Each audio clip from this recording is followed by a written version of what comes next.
your weaknesses are going to get you nowhere. So you got to find a way to just focus on what you can do. Humans are humans and they take things in weird and wonderful directions. There were a lot of people making recommendations, but there weren't a lot of companies that were offering to sit shoulder to shoulder with that manager and actually do the work. That gave it the greatest chance of success. I didn't want to get paid for my time. I wanted to get paid for results. Culture is about the way we behave. People like us do things like this. If you know who you are, you'll find your place. Stop trying to worry about it. Hello and welcome to the Success Differently podcast. My name is Michèle Sorgaroli and I'm your host today, and we're being joined by Tara Landis. Now, Tara is a speaker, a performance coach, and the founder of Bellrock Benchmarking. She and her team help small and mid-sized businesses create scale, build value, and integrate lasting strategic change. She founded Bellrock in 2008 when, after several years in management consulting, I understand, she couldn't actually find a role that combined both strategy and hands-on implementation. So I'm excited to talk more about that because she believes that consistency and culture, both combined, create better outcomes and higher quality for clients.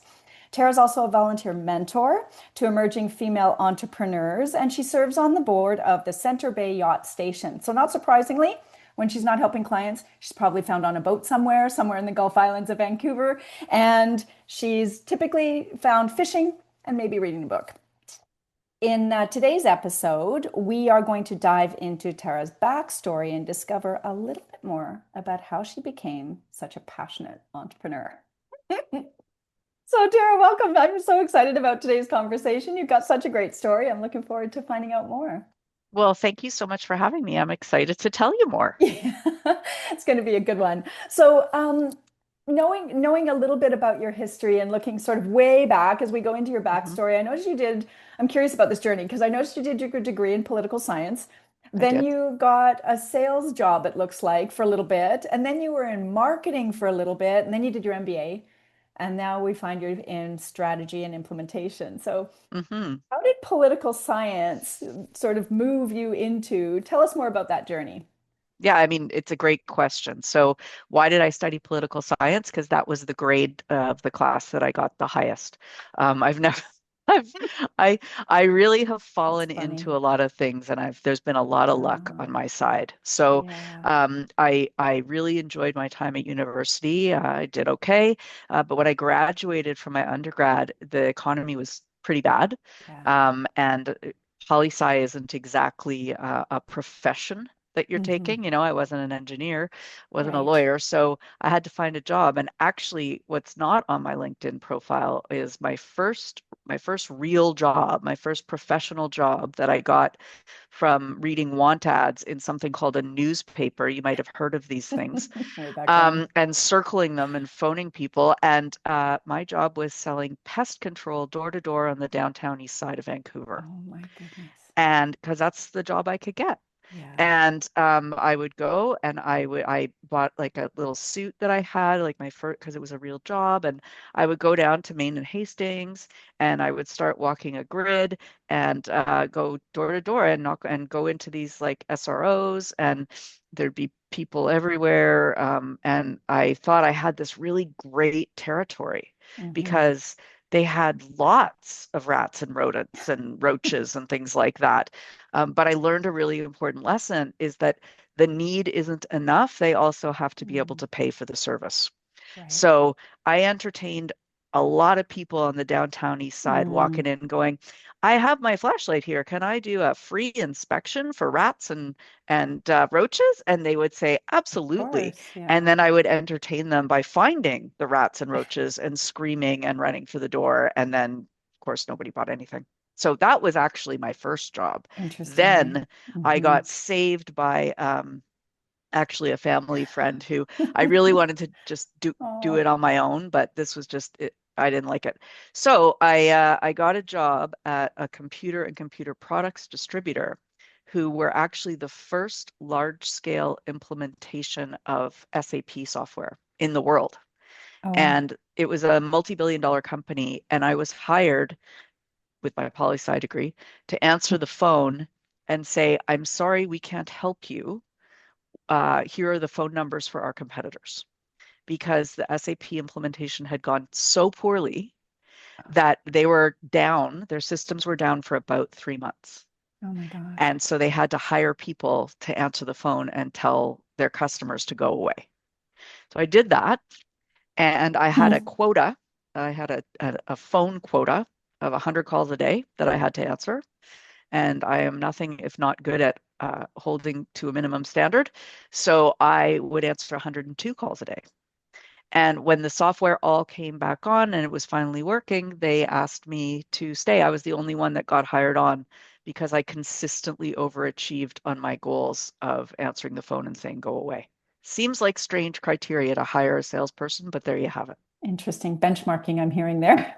Yeah, exactly. Hmm. Yeah. It's interesting. Just in those couple little stories I heard about, walking a grid. Hmm. So Yep. that consistency of understanding the implementation of a system, I just Yeah. heard that through that. And then, you talked about the goals and the overachieving benchmarking and that 102 instead of 100. Yep. I'm hearing a few subtle influences perhaps in your Right. backstory in terms of how you've become who you are today. I am curious. You said, which caught my attention. You said it was my Yeah. first real job. Yeah. What does that mean? I mean, today, with the wisdom you have today versus, who you were at 21 or Yeah. 22 years old, what wisdom would you bring to that expression now? Because we Well, it hear was it my still, first, right? what I meant was my first full-time job. Yeah. And I actually, when I think of people working, my first job was when I was about, I guess I was about 6 years old, and we Mhm. moved houses, and I was a really shy kid. I'm an only child, Mhm. and I had no friends to play with and no siblings to play with, and we'd moved, so there was nobody around. So I took a catalog my mother had in her, like in the living room. It was called Regal Greetings and Gifts. Oh my gosh. You know I the sold catalog? I sold Regal Greetings and Gifts. Well, as it turns out, so did I. So I grabbed the catalog because I needed like something a reason to go. And I would go to the Oh, next door's neighbor's house and I'd knock on the door and I would say, do you have any kids to play with? And if they said no, I would say, would you like to buy some greeting cards or gift wrap? And it oh went my all around. goodness. And I mean, talk about using guilt as a ploy. But anyway, I came home with hundreds of dollars of orders. Yeah, My parents marched me back to return all of those things, but it was like the that's front hilarious. that I was using to be able to make some friends. So I would say that was my first job, but it wasn't my Interesting. first real job. Right. Well, isn't that it's interesting, hey? Yeah, How yeah, how that gave you access as a shy kid, but I'm hearing you were an entrepreneur right from the beginning. yeah, yeah. I They was always might trying not to have figure known it things at the out. time, Yeah, right? Oh my God, girl, if you were going to doors and saying, "Well, if you don't have any kids, will you buy something?" yeah, There's something there. yeah, It's in your blood. yeah. Could be, Oh, could that's be. amazing. Yeah, regal greetings and gifts. That's so funny because we also, my brother and I sold it. Yep. And we probably at about the same age. We weren't six, we were 12 or 13, 14, Hmm. maybe, something like Yeah. that. Like you And could do math, yeah, we which could I do couldn't math. do. I had to get the people to write up the order, right? The Oh customers had my to do everything gosh, for that is me. classic. Oh, I love Yeah. it. Oh my gosh, I love it. Okay, Yeah. so when sales and marketing and the marketing Hmm. piece was, telling customers to go away, I would imagine how did that feel to you in that position as you're thinking, obviously companies want customers and Yeah. this implementation went so badly It that they felt had to turn people insane. away, right? It felt insane to me. I couldn't Oh, understand. I couldn't understand any of it. I couldn't understand why they had a human answer the phone because you'd think a message would be sufficient. Like, why were they paying all of us? It was minimum wage, but still, why bother? yeah. I couldn't understand how it could go so wrong. There were so many things that I was surprised by. I also didn't know anything about the stuff that they sold. So they had over 100,000 SKUs. Um, I learned what a SKU was in my retail days, but there were so many things I didn't even understand. And I actually, when I got the actual job there to help customers as opposed to tell them Hmm. to go away, I was sitting in one of those little carols, and the guy next to me, his name was Alan, And Alan he had, 25 degrees. He went to school in China and he's in his 30s and his family was all back in China and he was trying to bring them over and like he knew things. I felt Yeah. like he was a real adult and I was just sort of sitting there with no knowledge of anything. Oh, But Alan had a very, very strong accent. And so he and I sort of partnered up and we would work together because a lot of people couldn't understand him on the phone, but he hmm. knew what he was talking about. I had no idea what I was talking about. Right. People would ask me for a SCSI drive, which was like a kind of connector point. And I would say, oh, yeah, no, we only sell brand name products here. Like we don't have SCSI products. I had no Right. idea. So it was great. I learned a lot about sort of partnering with other people and Yeah. finding complementary skills and really focusing on strengths because your weaknesses are going to get you nowhere. So you got to find a way to just get rid of them and focus on what you can do. Isn't that the truth? Yeah. Yeah, that's wisdom talking right there. Focus on your strengths. So, Yeah. what was it? Let's go back to this shy girl, this Yeah. 6-year-old who, as an only child, had just moved. Mhm. When you were looking for friends by selling Regal products, what were some of the things that were inspiring you at the time? Like, what made you think to do that as a little girl? I'm so curious. I really don't know. I can't answer that question. Boredom is all I can think of. I mean, I must have just been bored out of my mind. I'd Yeah, watched, there are only so many Flintstones episodes available right. back then, I guess. Yeah. So, Well, I mean, it's pretty normal for a kid to walk around a neighborhood. Back yeah. then, it was Yeah, pretty back normal for a then. kid to walk around a neighborhood, knock on doors and say, do you have any kids? Yeah. And then go to the next house. But the fact that you brought the Regal catalog with you Yeah, is I think I had some armor. I something think that's what, different, right? yeah, well, it was like armor, right? It was like a protective thing that, well, if they didn't have the kids or if I got rejected by the kids, there was a real legitimate reason for me to be there. Oh my I think gosh, that's isn't what that it was. funny? I'm Yeah, loving so I, that. I think that's what it was. I was really shy when I was 12. We moved back to Vancouver, where I'm originally from. And that's sort of where things changed for me, and I became a little more confident in myself. Yeah, Okay. yeah. Interesting. Well, I think the this idea of having armor, I'm finding this fascinating because there are very few, and maybe because you were so young, actually, Mhm. but very few people would choose sales as a protective armor. There are not that many people that think that way. Yeah, I don't know. Lack of creativity on my part. Right. Maybe I saw the catalog and went for it. I don't know. Amazing. Well, I Yeah, think that's, it's right in there. There's something about that. And then, yeah. so then you moved to Vancouver. And what happened when you were 12 years old and you started to get more confident? What was the story there that sort of changed a little bit for Well, you? again, we moved in the summer. Again, I had no friends. And I had decided in my 12-year-old wisdom that I was just not going to have friends. Like this is getting out of Oh, control. I was just not going to have friends.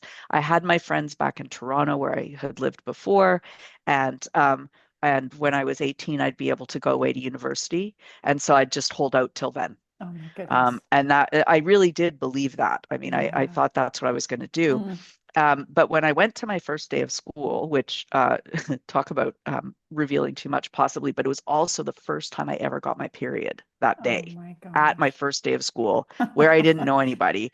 It was a really tough day. Yeah. And we got assigned our lockers. And a lot of the kids there already knew each other. Right. Um, I picked this particular school because the high school started in grade 7, whereas most of them started in grade 8. And so I thought, well, if I start at the same time everybody else, then maybe it'll be easier. But it turned Yeah. out that a lot of them did already know each other. And so Right. anyway, I got assigned my locker, and this girl got assigned the locker next to mine. And we were putting up pictures and stuff. And she put up a picture of Michael J. Fox. Oh my And gosh. in my effort to try and make friends, I said, "Oh, Michael J. Fox, he's cool." And she said, "What are you doing looking at my locker? Oh Don't no. look at my things." And got really aggressive. And I don't know, something just snapped. And I just started like really yelling at this girl and saying, Oh like, wow. who do you think you are? And I'm just trying to be nice to you. I'm just trying to make friends. We're gonna have to Mm. share these lockers. Blah, blah, blah. Like I just lost my Oh my mind. gosh. But after that, all of a sudden, people kind of liked me. Uh, And they sort of saw me as someone that could, stand up to the bully, or whatever. I Mm, don't know what they saw, but whatever it hmm was, it was a seminal moment for me. Like, it really made me realize, just say the thing you're thinking. Don't put up with that. Just say the thing you're thinking. And that definitely sort of changed my trajectory. I think I still am a shy person and I'm pretty introverted, but I know how to handle it. hmm Say the thing you're thinking. Yeah.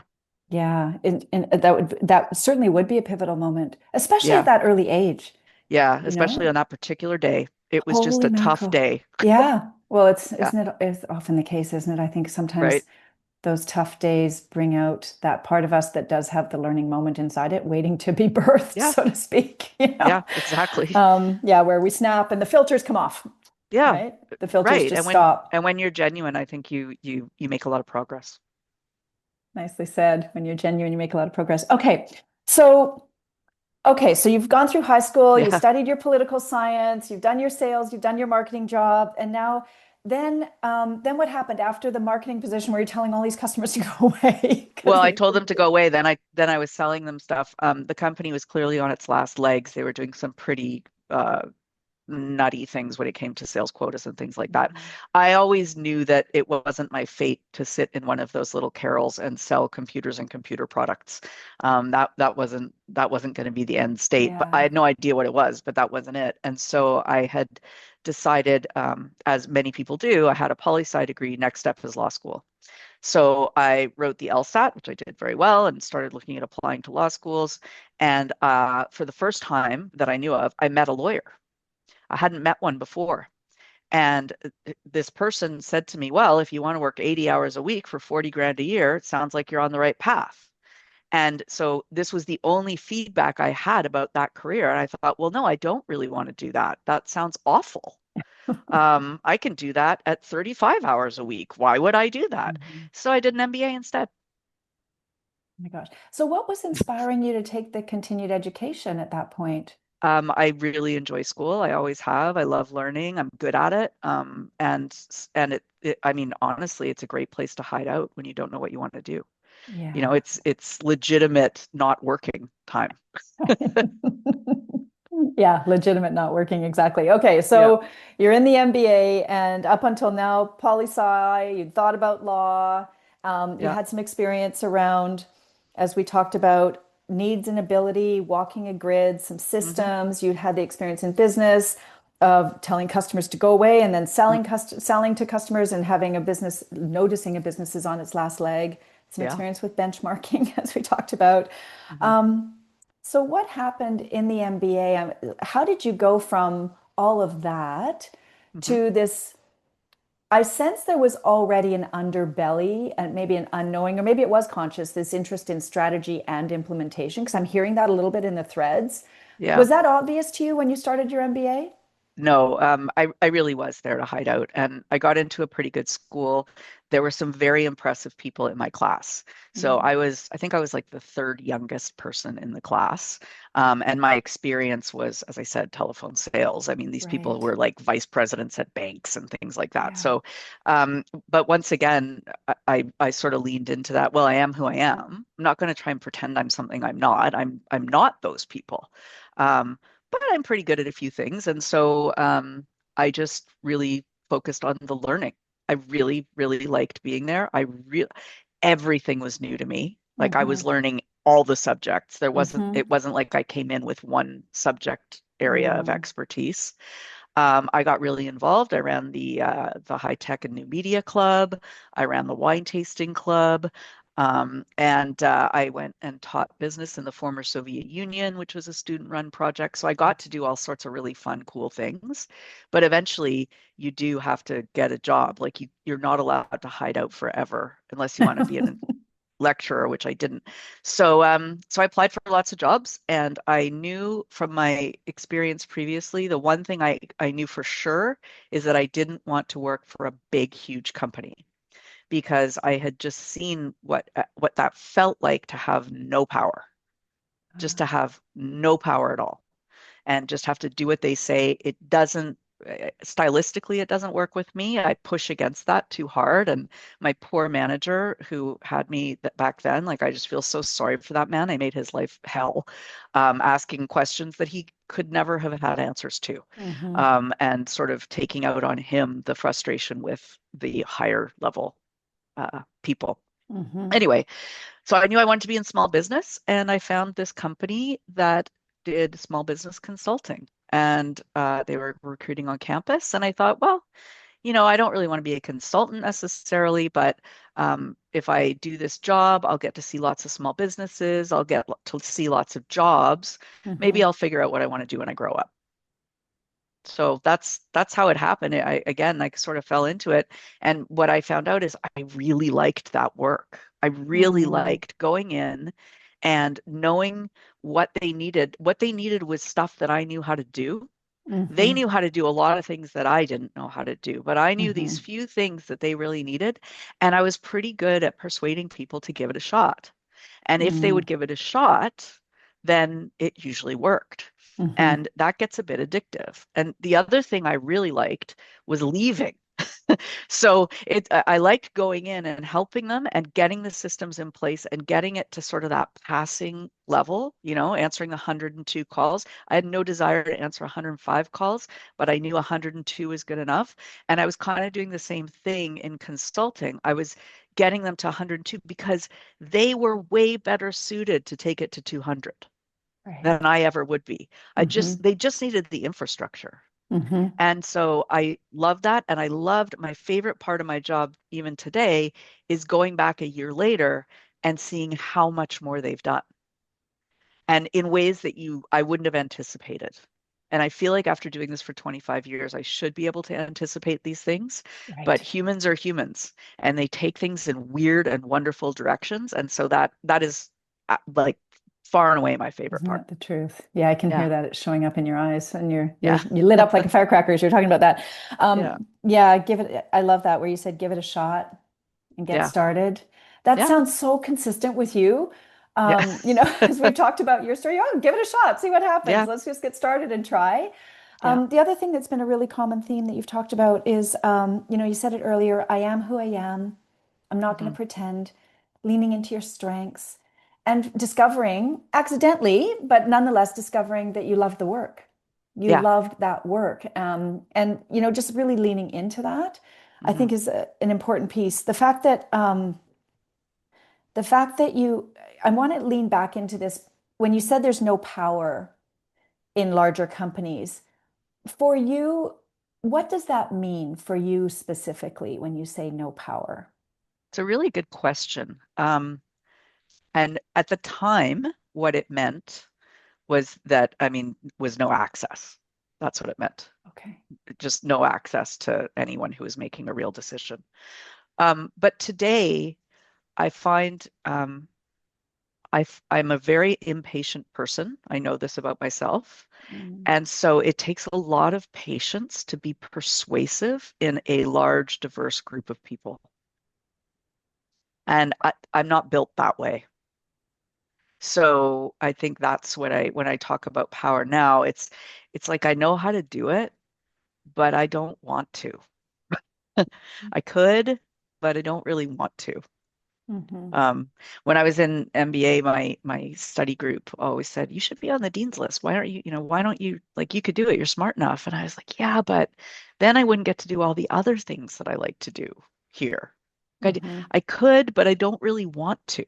And Mm. so I guess maybe being an only child makes you a bit selfish that way. Mm. If I don't want to do something, it's hard for me to do it. Have you always been that way, or was there Yeah. something that spoke to you No, about I've that? always been Okay. that way. I don't want to. When my husband asked my father for his blessing for us to get married, Oh, as they did my in those days. yeah, because I'm 700 years old. Um, my father, instead of being happy about this, he just looked at him and he goes, she's a strong-willed woman, and it's difficult to live with a strong-willed Oh, for woman. Pete's sake. But yeah, I think that's Oh, sort of been a common thread. yeah. Just knowing what you want. And the thing that I think, is coming through again is that you had the confidence to trust that that was okay. Yeah. Yeah. Again, I attribute a lot of that to luck. Like I was really lucky that I got born in Canada.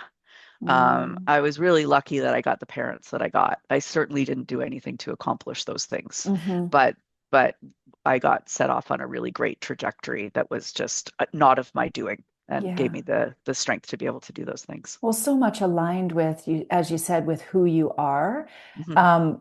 just naturally in terms of stepping into the things that you love to do. So, Yeah. okay, so you're out there consulting until 2008, and in 2008, this role that you wanted wasn't available to you. It was Yeah. nowhere to be found. What In happened 2000 there? in 2007, I had my first child. And my husband and I came to our senses. At this point, we're back in Toronto again. We wanted to move back to Vancouver, where I'm from.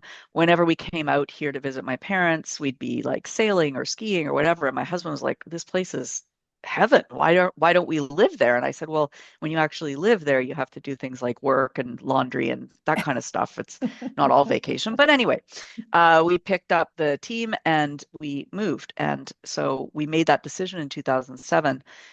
My husband was an investment banker, and his company had agreed to set him up in like a packaged office, and he could open a branch out here. But in 2008, Mm, this event called the Global Financial Meltdown happened, which wasn't great for fledgling investment banks trying to make their way in Vancouver. right.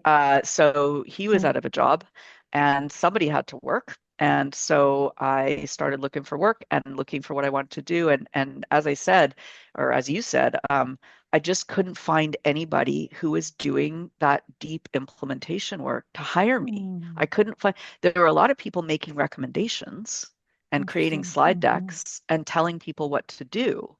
But there weren't a lot of companies that were offering to do it with them, to sit shoulder to shoulder with that manager and actually do the work so that they could learn that different way. And that was the piece I really liked the most What was so important about that for you, Tara, to be there side by side implementing?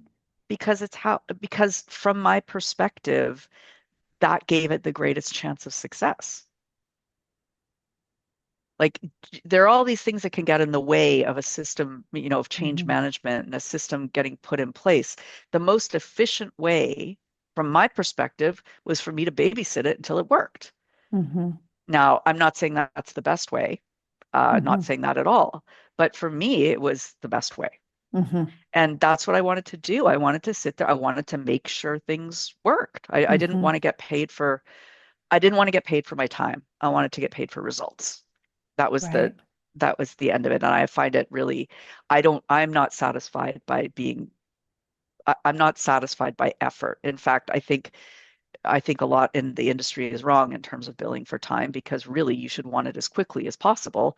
But it incentivizes people to work as slowly as possible. So anyway, that's a whole nother side. But I really wanted things to work, and that's how I knew how to do it. So I couldn't find somebody who was doing that or that would hire me to do that. And so I was lamenting to my former employer, I'm going to have to take one of those MBA type jobs. I'm going to go work for a bank or for TELUS or something like that. I really don't want to do that. I'm going to be in a big company. I'm not going to have any impact. And he said, so go sell a project. If you sell a project, you don't have to take one of those jobs. And if you sell two projects, maybe you'll start a company. And so that's what I did. So how did you take that leap to selling a project? What did that look Uh, like? Well, specifically, what it looked like was me sitting on the guest room bed in my parents' two-bedroom condo Hmm.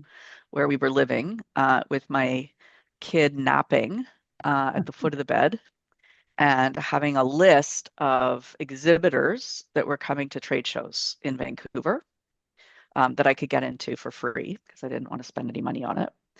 And of that list, figuring out which ones were head officed in Vancouver, and then phoning those head offices and trying to get in touch with the president, and then talking to the president. Of every 100 calls, I only got through to three of them anyway. Hmm. But talking to that person about, hey, I'm going to this trade show anyway, which was a white lie, but I'm going to this trade show anyway. Would you like me to do some mystery shopping of your trade show effort? And I'll come in and present my results to you, and maybe there's something else I do that you'd find useful. I won't charge you anything for it. So Nice. that's what that looked like. Just get started. Right. Just get started. And Yep. there was a grid, I'm Yes, hearing. there sure was. Yeah, and I'd talk, three of them, I'd get through to three, two of them would say yes. One of them wouldn't even show up to the findings meeting, and I would go to them. So it would be like me going to the receptionist and the receptionist saying, sorry, they don't have time for you today. But I got one. Yeah. And once I got one, then I got another one. Once I got Uh-huh. another one, then I got another one. And, was that fun work for me? No, not fun, but it Mm. was it was part of the work part so that I could do the part that I like doing. Hmm. So, yeah, you implemented the grid, and we're reaching Mhm. for results there. I'm hearing a lot of Yeah. that. Um, and that consistency piece, right? Yeah. Just keep showing up. Yeah. So where I'm sitting right now is hearing a lot of those threads come through, and as you've indicated on some of your online collateral, consistency plus culture. Mm. So we haven't Hmm. really talked about culture so much yet, and I'm curious about when did culture become part of this equation for you, Yeah. It's a great and question. what does it mean to you? Yeah.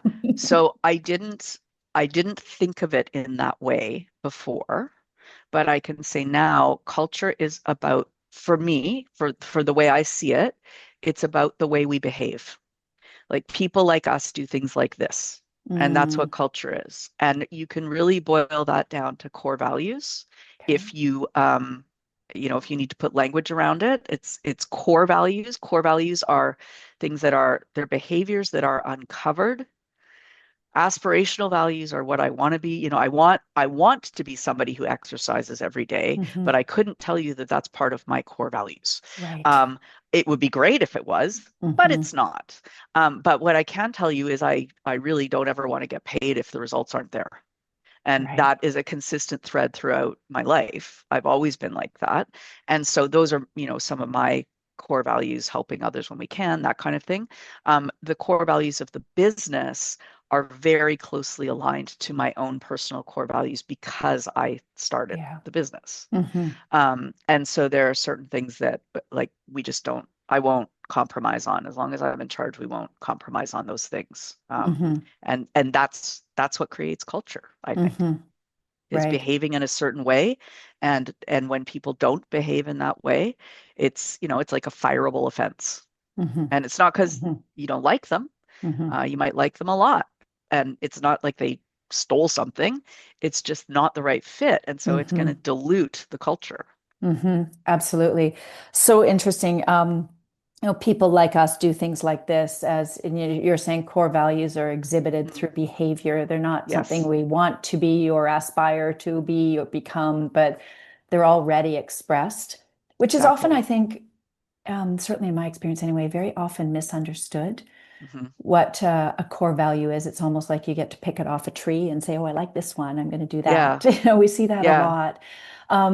And And what's and also people don't necessarily, just to add to that, yeah. I also think that people have a lot of trouble uncovering their own core values, or Hmm. companies have trouble, because for them it's that old fish in water analogy. Right. They don't even realize it's their thing Right. because it's just their thing. It's They're just what in they it. do. Hmm. And so, doesn't everybody think like that? Well, no, actually, it is what makes you unique. Exactly. Yeah, so Exactly. I mean, you're it, speaking directly to the work that I do and finding yeah. that what is it that makes you unique, and what is it, interestingly, in the core values or the behavior pattern that is the thing that you can't help but do Mhm. is the way that you're going to create the greatest value because you're going to be consistent, Exactly. right? Exactly. And you're obviously very good at your work because even in this conversation, you're pulling those things out from Mm, me, those thank you. common threads that come throughout. But no, but you are like you're Yeah. just doing that. Yeah. Um, Maybe that's what makes you so unique. Well, this is one of the reasons I see the backstory is just so Yeah. valuable because certainly if you are not acquainted with your backstory, it can reveal some wisdom to you Hmm. Hmm. in terms of who am I authentically through the threads of my story that allow you to kind of explore that further. But also from the perspective of a customer or client, If they Hmm. understand the backstory of the business or the founder, particularly, Yeah. they will understand that the threads in the offer are genuine and they're Yes. not contrived because we think, in my language, because we think we should, or we think we have Hmm. to be competitive, or because that's what others are doing. But it's designed that way because we want it to be that way, Yeah. because it's a reflection of how we create value in the world, right? Totally. Yeah. And it's not necessarily the best. The decisions that we make about the way we run our business are not necessarily the best financial decisions, Yeah, yeah. but but we just know that it works that way. Well, it may not be on paper the Yeah. most financially savvy decision or the wisest decision from that Hmm. perspective. And yet, to your point throughout this conversation, when you're consistent like that and you are trustworthy in your deliverables and your promises, Yeah. um, those costs that where you stand true to your values that maybe you incur because you're standing Hmm. true to your value and there's something your values and there's something that's happened that you have Yeah. to pay for to rectify the situation, if you will. Yeah. Yeah. Those turn into great results over time, Yeah. as long And as they're not done too often.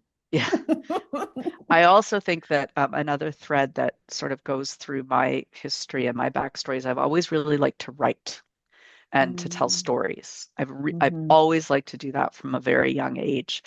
And I also think that some of the like wanting to go back a year later to see how it all worked out, really all I'm looking for are some good stories to tell. Oh, yeah. And and so that's part of it as well, is just I can't like the stuff that I've seen, the stuff that I've done. I mean, I can't, it's so ridiculous. And my staff often say, God, like how do you, I can't even believe you went through this. I'm like, well, I think everybody does. They just don't always notice it. Yeah. Yeah. And so that's another thing. I enjoy the stories. Yeah. Interesting. So you love telling stories and you love I sharing do. stories, but what is it specifically about the stories that inspire you? I think it's as simple as I get good feedback on it. And so that makes me feel good. Okay. So I by think it's that going, simple. well, interesting, that's Yeah. it's just really smart in terms of reminding yourself to be confident Yeah. as a business owner, right? If you go back and hear how your work has continued, to your point, and Hmm. sustained itself, lasting change, and continued to develop into more, very often we talk about, go back as an entrepreneur and think about what you've done and where Yeah. you are now and the work that you've created and the value you've generated and whatnot. That's so important as an entrepreneur because no one else is doing it. I actually think it's important for everybody, Hmm. entrepreneur or not. Yeah, I always encourage people I'm coaching as well. right. Every year you should be reflecting on what you did Hmm. and like tell the story. Tell Yeah. yourself the story. Find the good things. Find the bad things and try to make them funny. You know, like just What's important tell that about that? I story. mean, I love that on your website. It says something about misery has a different. What is it? It says, you believe in having fun and misery has a different place or something like that. Yeah, There's something not on your website. I can't remember what it yeah. is, Oh, but it's misery is optional. misery is optional. There you go. Yes. So So if you're facilitating in a meeting and somebody needs to go to the bathroom, they should just go. Misery is optional here. yeah, And if you are sitting in a presentation with your arms crossed, looking for all the ways it doesn't apply to you, that's your choice. Misery is optional. So right. off you go. Yeah. Yeah. Yeah. And that's so true, isn't it? I Yeah. just find it fun when you obviously have a lot of fun in your work, Tara. I can I see sure it. try. Right? And you obviously love your work. We can hear that. And so much of what I'm hearing is so much of who you are is expressed through your work, Hmm. which is, Very true. it's for, you said something earlier in the conversation. I wrote it down because it was powerful. You said, for me, it's the best way to create Hmm. value for Hmm. me. And that's something I think that a good chunk of people, a lot of people misunderstand. They think that by copying others who have experienced or generated results that way, that Yeah. therefore it will work for them. And Yeah. I would argue that Not only is that not true, but it's limiting your potential. Hmm. You can't become someone else. You can't copy someone else as effectively as they are being themselves, Yes, right? exactly. They're going Very to true. be better a version of themselves than you could Yeah. possibly aspire to. Yeah. And one of the things that in my work, you're reminding me so much of the when I'm working with clients around this idea that I like to say you're not growing because you're afraid to be yourself. Hmm.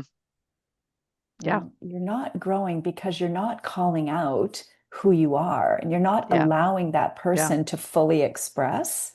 Hmm. And when that person fully expresses, as we've seen in your story, starting right out with that 6-year-old girl who Yeah. somehow found selling an armor shield, which was spectacular. I don't think I'm ever going to forget that. I love that story. Looking Yeah. for friends and having that shield or that protection mechanism, selling. Yeah. But hearing all the different pieces, right down to, we've touched on benchmarking. So I want to actually Hmm. come back to that. Your company is called Bellrock Benchmarking. Yes. Why benchmarking? What was important about that for you? Well, to be frank, not a lot. So when I don't know if you've ever tried to name a company, Oh, yeah, but transformation. it's Yeah, really hard. it's really Uh, hard.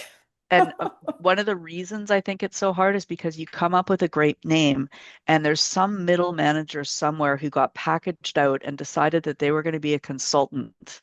And then they went and did all the legal work and got the domain name for that business, and then they got a job. So Yeah, there's all these latent consulting companies yeah, around with really great names that aren't operating.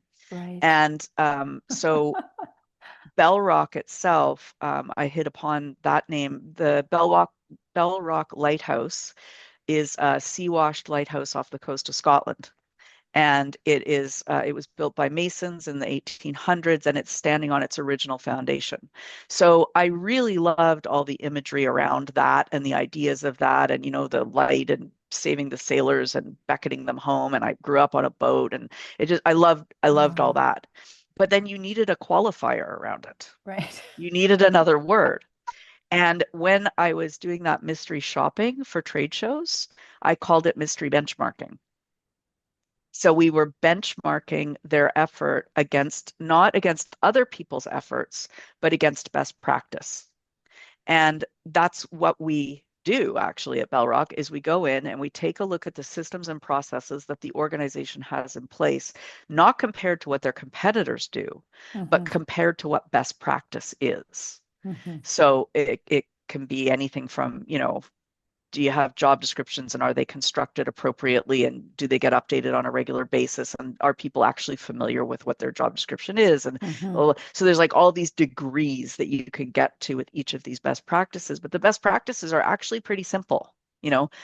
Do you have core values and are they core and Hmm. are people aware of them and do they behave appropriately around them and do they get rewarded and punished against them and blah blah blah blah blah. There's all these sort of foundational practices that Hmm. we benchmark the implementation against. So the Bellrock it's Bellrock, but it's benchmarking because that's what we were doing. We were measuring against best practice. Yeah, it's beautiful. Um, and I love that you're measuring against a best practice, if you will, as opposed to comparing with how others are doing it, which is You so can't common. and you can't do it either. It's always an apples to oranges comparison. Hmm. Yeah, No matter what, there's always some sort of outlying factor, unless you're comparing, I don't know, like one Walmart to another Walmart in a similar geography with a similar mark. yeah. If everything's the same, yes, that can work, but Hmm. it's never the same in small business. No, it's not. And it's the same with you're speaking again to entrepreneurial, my Yeah, clients, when they're benchmarking against a competitor, it's to me, it's so irrelevant. yeah, exactly. Particularly in services, Hmm. which is, where we hang out. Yeah. Um, when you're competing against a competitor, you're looking for the things that they're doing instead of looking within Hmm. and pulling out your best and aligning with your core values and looking Hmm. to, what I like to say is the best practices that you design in your head are going to be far more interesting in terms of what you think is the benchmark that you want, Yeah. right? If we can create something like that, particularly in the work I do specifically around differentiating and creating the foundation for Hmm. what you're doing in systems and Yep. implementation and whatnot, that foundation is so core. And so Mhm. if we can create that kind of standard, Yeah. that where you have core values and what's the aspirational implementation, or what does it look like as a benchmark, right? What's that Yeah. best practice for you? Then you're competing Yep. with self. There's no Yes. better competitor. That's right. And they almost always win. Right, Yeah. exactly. Yes, yes, they Yeah. do. It's brilliant. And one of the things you spoke to here, and I think I just want to highlight that, is not being satisfied by effort, but being really seeking to be Hmm. rewarded for value, Hmm. right? It's not Hmm. about time, it's about the outcomes and the implementation, the consistency of the systems and all that you're doing around that, and Yeah. highlighting the cultural piece around values. And is your team, are our people behaving like we have outlined, right? Yeah, Like this. exactly. Do we That's well, behave that's in and alignment? that's why we have employees and we don't hire Yeah. contractors For because you. yeah, Hmm. for our company, it's expensive. Yeah. But otherwise you can't be sure of the quality. Yeah. Like how do you know? How will you know? It's oh, that's a whole other conversation, and we could go Yeah, down it a rabbit is. hole, but you're so right, because so many companies look at contractors as a more efficient, financially efficient way to go, and yet they have so little control over Hmm. how those contractors represent them, because a lot of the contractors, of course, have other work. Yeah, So they absolutely. can't be a Otherwise they're employees. right. So exactly. Exactly. Yeah. Anyway, I think this is a really interesting piece because, to your point earlier, sometimes it doesn't look financially smart. Yeah, And yet, exactly. in the end, it becomes It pays off. so much in ways that you can't even possibly imagine. But it Yeah. pays off in multitudes because of creating that consistency throughout and whatnot, seeing that over Yeah. and over. Um, One of the biggest surprises I've had over my career is my one of my sources of clients is former employees. And I think that's so cool. Like that I used yeah, to pay them, yeah, but now they pay me. yeah, yeah, because they I know your love that. work, But they right? know what they're going to get. Exactly. They know what they're going to get. Yeah. And that's, one of the things about being referable. And Hmm. it's one of the things that you reminded me again. The one of the things that I work on a lot is be referable, not necessarily because you want your business to grow exclusively on referrals, but if you're very, very referable, then you're very likely to be consistent, trustworthy, build loyalty, have a fan Yeah. base. Like all of the things that Yeah. make you Yeah. referable makes your business successful too, Exactly. right? They're Exactly. very, very Yeah. important. This is brilliant. Um, Tara, the only other thing that I want to highlight here, because we've talked about it, is you said you're an impatient person.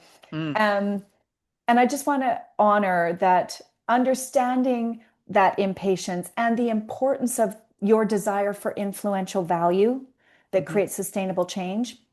Um, that impatience and that really important piece of creating value that lasts. Um, your target market of the smaller to mid-sized companies that allow you to go in, Mm-hmm. quickly create results in that Yep. impatient way, Yep. get out when you're done, and then go back and have a story to tell. It's Yep. all really beautiful. Really, Yeah. really beautiful. And it's important, you've highlighted so many times throughout this conversation how aligning with your truth and aligning Mm-hmm. with your strengths and aligning with your values can result in truly remarkable outcomes, both for you as an entrepreneur, but also for your clients. Right. Yeah. Yeah. So, Absolutely. as we're coming to the end of this conversation, I'd love to ask you, is there anything that stood out in the last 45 minutes or so that you would like to sort of make sure that our listeners notice or that they hear? Is there anything that stood out for you? I guess I would like people, depending on who's listening, um, I think that you can plan a lot of things. Mm. This journey that I've had is not one of them. Right. And as I look at my son going off to university this year, and I sort of look at, what's the world going to be like, and AI and wars and all of these Mm. things, we really have no idea. And that's okay. You just need to know who you are. If you know who you are, you'll find your place. And I believe that really strongly that we there's too much like having to plan and figure it all out. And when I'm 60, this is what it's going to be like. Like you just don't know. So stop trying to worry about it. Yeah, knowing who you are. And we Yeah. come across that, I see that all the time with my clients. Hmm. Perhaps there's a quiet knowing, but Hmm. not necessarily a confident knowing. Hmm.